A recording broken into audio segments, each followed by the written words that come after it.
So, when you signed here, obviously you had an expectation. So far, 8 games left.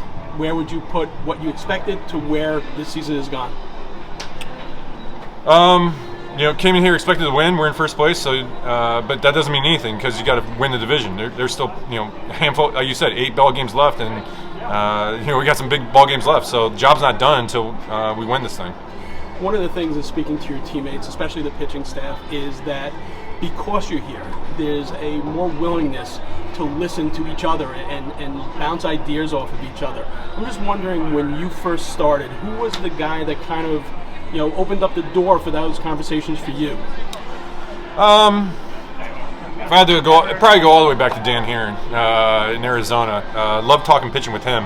But I was a rookie. I didn't know what I was quite doing quite well. So he had such a great pitching mind. He was so far ahead of me at the time. When he was, in his prime at 29, 30 years old, and I was a rookie at 23, 24. I couldn't even appreciate what he could do. But then, obviously in Detroit, Detroit's where I really grew up, with all the pitchers there. Great. Honestly, the pitcher that I maybe learned the most from was actually Armando Sanchez. The way he can change speeds. Watching him, I felt like I was able to steal the most pages out of his book. And that, like the way he was able to throw his changeup, I still marvel at the way he's able to throw his changeup. I think that's what I've learned over the years, is that you can learn something from everybody. You can learn, different things from different types of pitchers, right and wrong. My mistakes can be somebody else's mistakes, and if I can, give somebody the heads up, like, hey, when I see this happen, bad things happen. It kind of tips somebody off, like, hey, when you don't make that same mistake that I do. So, it's just a process of we all know like we're the ones out there throwing the ball in the heat of battle. We know what it's like to be making those decisions, to constantly be working on each other to make the best decisions possible. When you say that, so speaking of Taijuan Walker, I know that you kind of encouraged him to throw his breaking ball a little more, and he did that. And you take a look at it, and he's a veteran in this league. Not everyone can go up to a guy who's made money in the league, has had success, and say you should try this. You've earned that, respect. Mm-hmm. How does that make you feel when, even speaking to Jeremy Hefner, like I said, I don't want to belittle what you do, Jeremy, but like when you have a Max Scherzer on the staff and players listen to him, does that take away from you? And he goes, Max Scherzer has more knowledge in his thumb than I do in my entire body.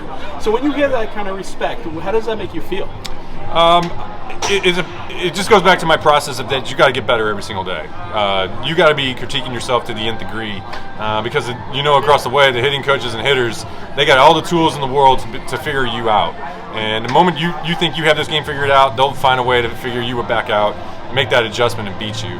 And so that's just the process that you have to have every single year, every single time, every single day. You got to be thinking about different ways to change things up and to be able to try new stuff. And so, specifically on Taijuan, just identifying something that he can get better at.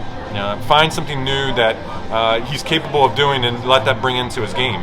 He made the decision to throw the curveball more, but at the end of the day, it's just the attitude and the mindset to go in there every single day and to find something that you're going to do better at. I have 2 more quick ones. So one of the things that people marvel about you is the way you can control a game and how you're thinking not 2 pitches ahead, but 2 batters ahead.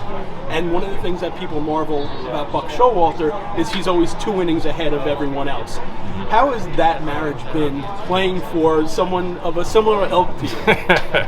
No, Buck's been a great manager. I've got to play for some great, I call them my old school managers, and Jim Leland and Dusty Baker and Buck, and they kind of got all the same DNA. Love playing for them all. But you're right, Buck has that kind of more analytical mind, very deep thinker in how he approaches a game, and I've loved playing for him. And he's got some, you'll talk on a bench, he's got some thoughts that just absolutely come out of left field that you never even thought of. So it's fun to throw things back at him, make him think as well. And but at the end of the day, it's just his attitude of what he expects out of us. And he expects us to do the little things right if we expect to win big ball games. Lastly, everyone knows about your intensity, but how do you wind down? What does Max Scherzer do to chill and relax? Just at home right now. I got the family at home. I got kids. I get out of here. I'm a dad, so I'm definitely working the night shift, the morning shift, you name it. I'm definitely on my toes when I'm back home.